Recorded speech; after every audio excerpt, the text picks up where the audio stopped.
Existem muitos anjos mencionados nas Escrituras, mas apenas um recebe um título que o coloca em uma posição de destaque absoluto e superior.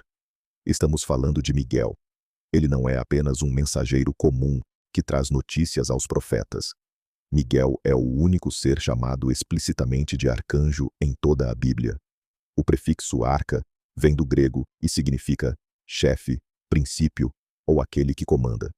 Portanto, Miguel é o chefe supremo da hierarquia angelical, o general que lidera as milícias celestes. Ele ocupa o topo de uma estrutura organizada, agindo como o primeiro príncipe do céu.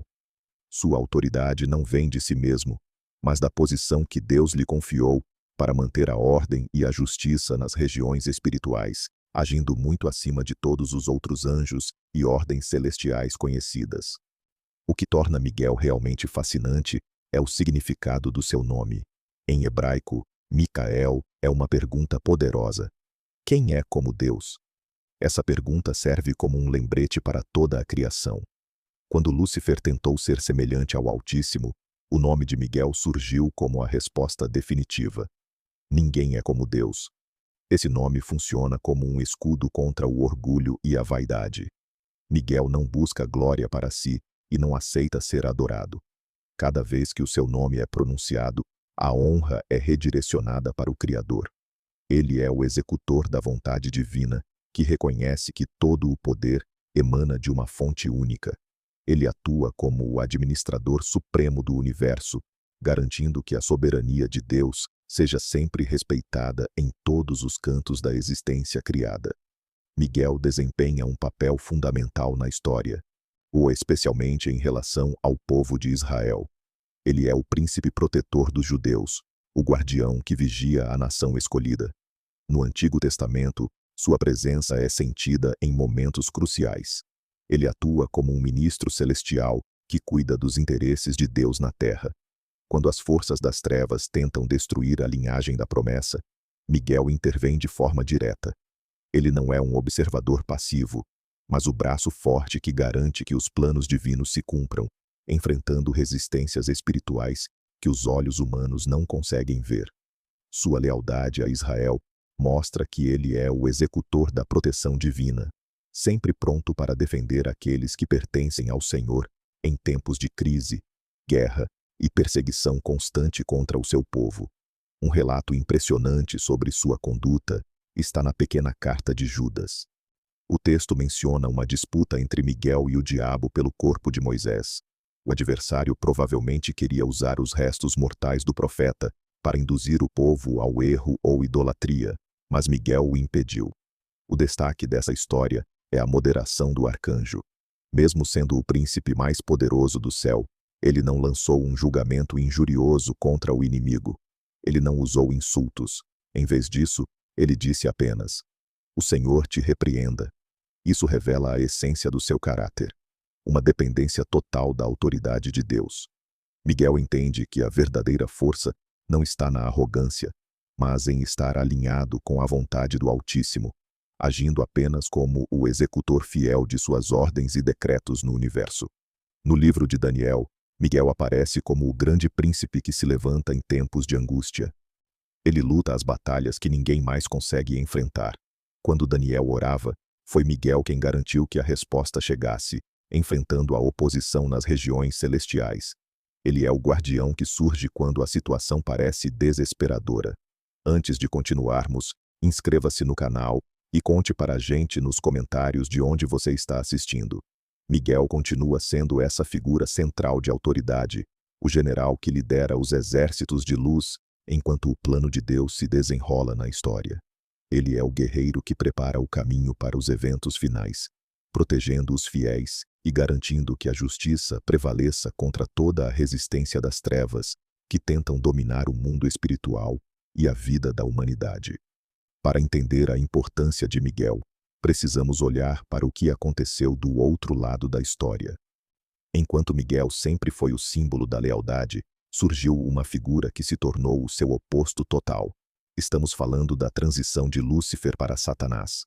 Esse não foi apenas um erro comum, foi o que as Escrituras chamam de o mistério da iniquidade. É difícil explicar Como o pecado pôde nascer em um lugar perfeito, onde não havia maldade, mas aconteceu. A desobediência que começou no coração de um anjo gerou o que podemos considerar o maior desastre de toda a história da criação. Lúcifer não começou como um ser de trevas. O profeta Ezequiel o descreve como o querubim ungido. Ele era um ser de beleza impressionante e sabedoria completa. Imagine alguém que andava no meio de pedras preciosas como o sárdio e o diamante. Ele vivia no Monte Santo de Deus e tinha uma posição de privilégio. Ele era perfeito em todos os seus caminhos desde o dia em que foi criado. No entanto, o texto diz que se achou maldade nele. O seu próprio esplendor se tornou a sua armadilha. Ele olhou para a própria beleza e se esqueceu de quem o tinha feito daquela maneira. O profeta Isaías nos mostra o que passava pela mente desse anjo caído. Lúcifer alimentou uma ambição que corrompeu sua natureza. Ele disse no seu coração os famosos 5 desejos de rebeldia. Ele afirmou que subiria ao céu e que seria semelhante ao Altíssimo. Note a diferença fundamental aqui. Enquanto Miguel carrega no nome a pergunta, quem é como Deus? Lúcifer tentou afirmar, eu serei como Deus. Esse desejo de ocupar um lugar que não lhe pertencia transformou sua luz em trevas. Ele queria a glória que só o Criador merece receber. Essa rebelião não ficou restrita a um único ser. Lúcifer era influente e começou a espalhar sua insatisfação por todas as regiões celestiais. Ele convenceu outros anjos de que as leis de Deus eram injustas. O resultado disso foi a grande divisão. Uma terça parte de todos os anjos decidiu seguir Lúcifer nessa loucura. Muitos seres espirituais foram arrastados por essa promessa de poder. Miguel assistiu a essa queda com tristeza, mas com uma firmeza inabalável. Ele não se deixou levar pelas mentiras do seu antigo companheiro. Houve uma ruptura definitiva. Eles foram expulsos do monte de Deus e perderam o direito de viver na presença divina. Com a expulsão, o cenário da batalha mudou. O conflito foi trazido para a terra. O alvo agora era o Jardim do Éden e a humanidade que acabara de ser criada. Satanás sabia que as pessoas eram preciosas para Deus, então decidiu atacar por ali. Ao conseguir que o homem desobedecesse, ele trouxe a guerra para dentro da nossa realidade.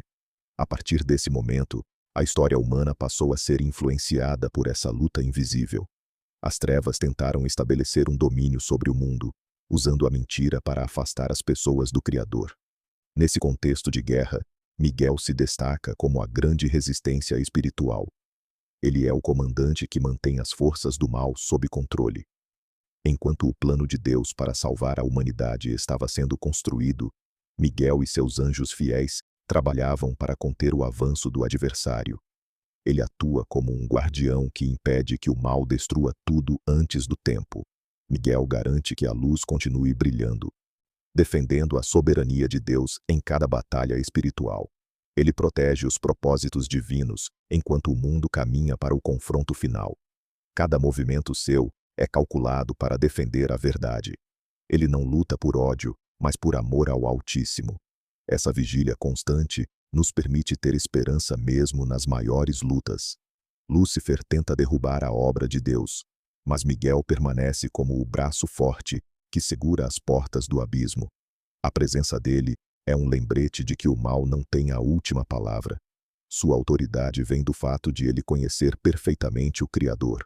A história de Miguel não é apenas sobre o que aconteceu no passado, mas sobre como ele continua agindo no presente.